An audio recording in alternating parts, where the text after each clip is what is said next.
In an age of endless distractions, the most powerful weapon you have is an educated mind. And that doesn't necessarily mean a traditional education. After more than 12 years of experience as a published Ivy League academic, an educator, and an entrepreneur, I've come to realize that there are 3 hidden distractions you're not even aware of that actively prevent you from taking control of your learning and growth. In this video, I'll not only reveal these distractions, but I'll also show you how to overcome each one and therefore outperform the vast majority of people. So let's take a look at the first hidden distraction, material distraction. You probably thought I was going to start off by talking about social media or something, right? Well, although social media is a form of distraction, and we will discuss it, it's not your biggest distraction. Let me explain. Whether or not you even went to college, you probably can relate in some way to my own experience here. You see, back when I was in my undergrad, I felt almost like I was in paradise. I was reading and researching every day. I was having deep conversations with professors and friends, and I actually remember telling myself, I want to live like this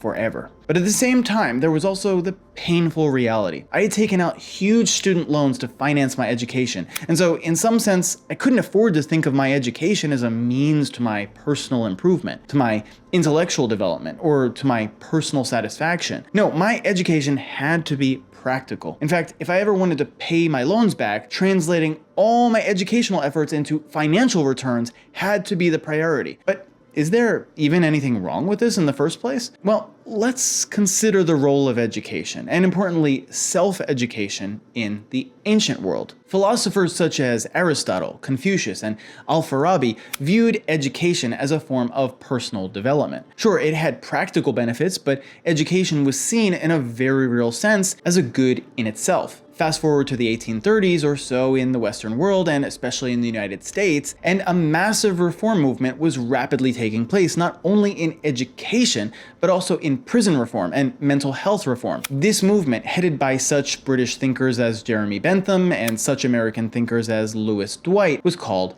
environmentalism. The idea that humans are a sort of blank slate with no independent thought of their own, who can therefore be molded and shaped by applying just the right external influences. Okay, so then what does all this have to do with what's distracting us from pursuing self-education? Well, there's a hidden distraction here, what I've called material distraction, that has spilled over into how we live our lives today. So let's look a bit closer. You see, these reform efforts were heavily influenced by the Industrial Revolution that was occurring at that time and the massive changes in mechanization and the mass production of goods, as we can see directly from many of the journals and treatises of reformers at that time. One of their primary goals became making students, prisoners, and asylum patients useful. In fact, one of the hallmarks of an educated student, and even a reformed prisoner therefore, was whether they could leave the institution having developed a trade. Now let's be real, as we'll discuss in a bit, developing a trade or a skill you can turn into money isn't a bad thing, clearly. And so the real issue wasn't this. Instead, the real issue was that these reformers never really disentangled this new goal of education with the previous one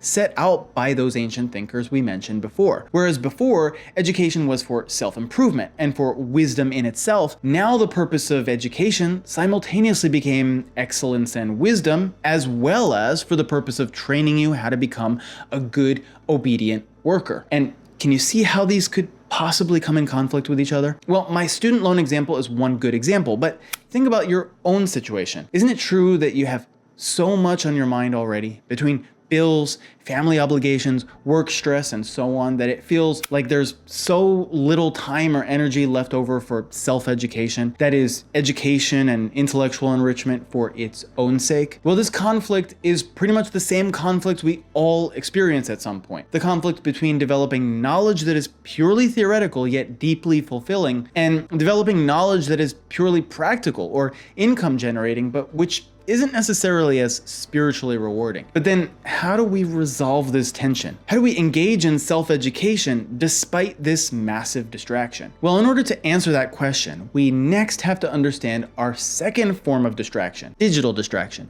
And no, it's not exactly what you think. You see, nowadays, there's a huge anti-intellectual movement online, and tons of young men have become attracted to this movement, what has now come to be known as the manosphere. And of course, social media has become a form of distraction, but again, not in the way you might be thinking. Having observed this trend for a while now, I've come to the following conclusions about it. Young men aren't actually rebelling against intellectualism, even though it seems that way. After all, put yourself in a room with a young guy and he'll probably love talking about Stoicism, Marcus Aurelius, and how it relates to personal development for hours. And so it's not education they're rebelling against. It's the distraction they're rebelling against. It's the system, hardly updated since the 1830s, which tells them go to school to get good grades so you can get a good job, so you can avoid starvation and maybe live decently. When I was attending Columbia University, I was actively living this contradiction. I was broke as hell, deep in debt, yet I refused to compromise and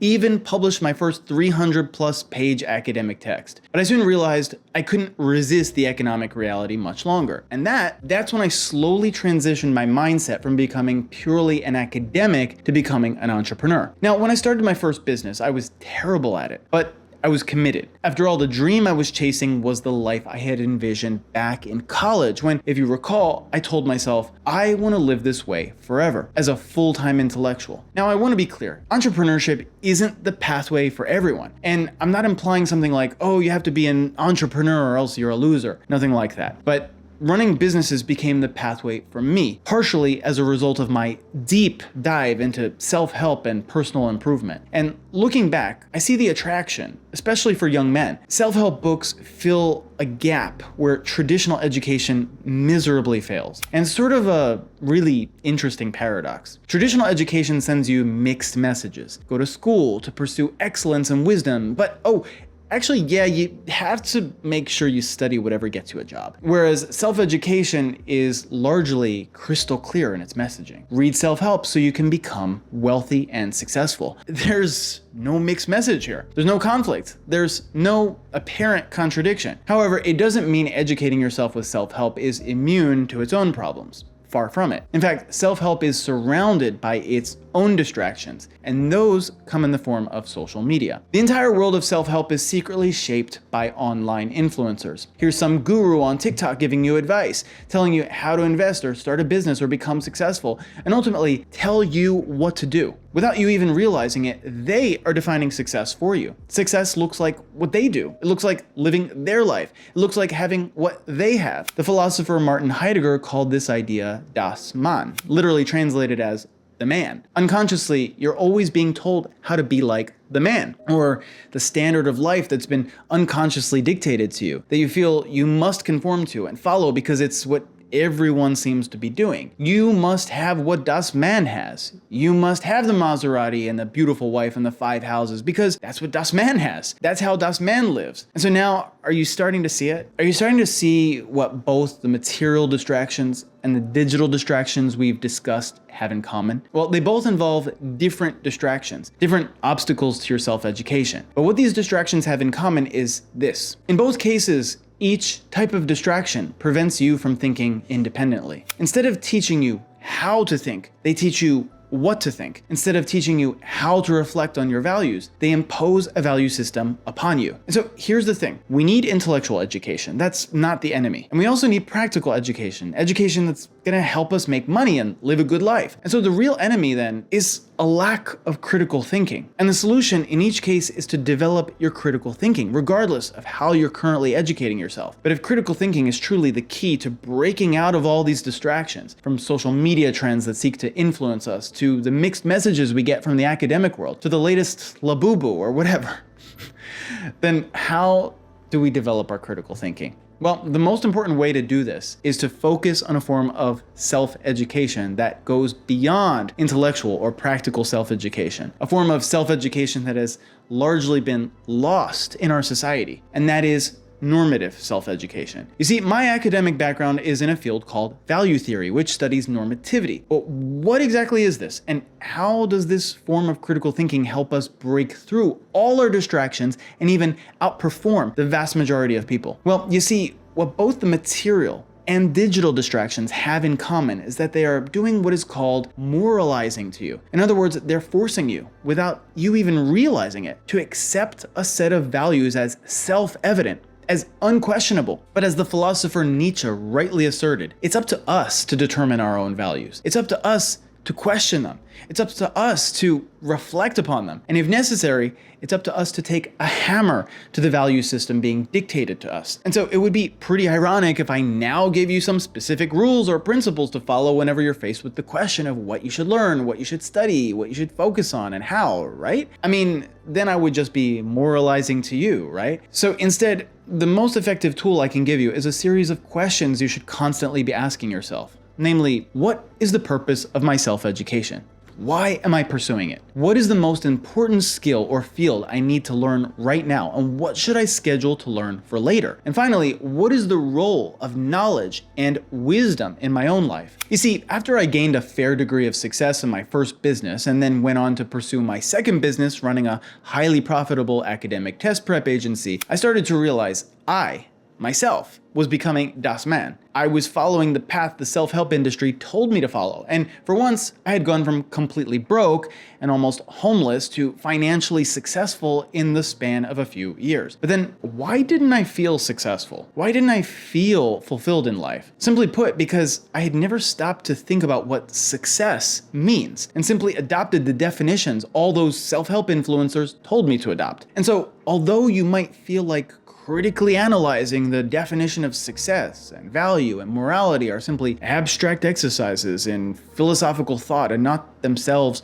practical, hopefully you can now understand the very real, practical consequences of not critically analyzing these concepts. In other words, if you simply keep letting yourself become distracted by the messaging you receive and you don't purposely interrupt your pattern of passively consuming like a good little subordinate, you'll simply become yet another mass-produced product, the product of someone else's vision instead of your own. In his article, The Purpose of Education, Dr. Martin Luther King discussed the importance of moral as well as intellectual education. In it, he echoes the problems we discussed with respect to traditional education, and his ideas also have implications for the practical education we discussed. As he wrote, the function of education is to teach one to think intensively and to think critically, but education which stops with efficiency may prove the greatest menace to society. The most dangerous criminal may be the man gifted with reason, but with no morals. And remember those questions we've discussed before that you need to regularly ask yourself? Those questions about your goal and purpose for educating yourself? Well, King agreed, as he continued, intelligence plus character.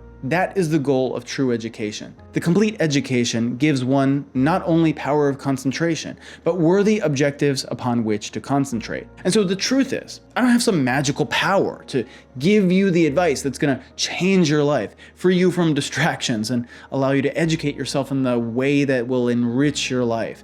That's not the purpose of this video. Instead, the point is this. When you encounter messaging from social media, from any institutions, from any people around you, learn not to reflexively accept or reject, but instead to question. When this person offers advice, why should I follow it? Are they truly successful? Not just wealthy, but actually truly successful? What is their inner life like? Not just the life they show on social media. Are they someone I truly want to follow and model? You see, part of the goal is to keep you distracted. Because if you're distracted, you'll never ask questions like this. You'll stay where you are. You'll do as you're told. You'll be quiet and compliant. But self-education, meaning the love of wisdom, not just intellect or efficiency, is the antidote. So even though it might be difficult, it's worth every effort you can put forward to overcome these distractions and pursue a life of self-education. If you want to keep leveling up your critical thinking to make a massive impact, not only on your own life,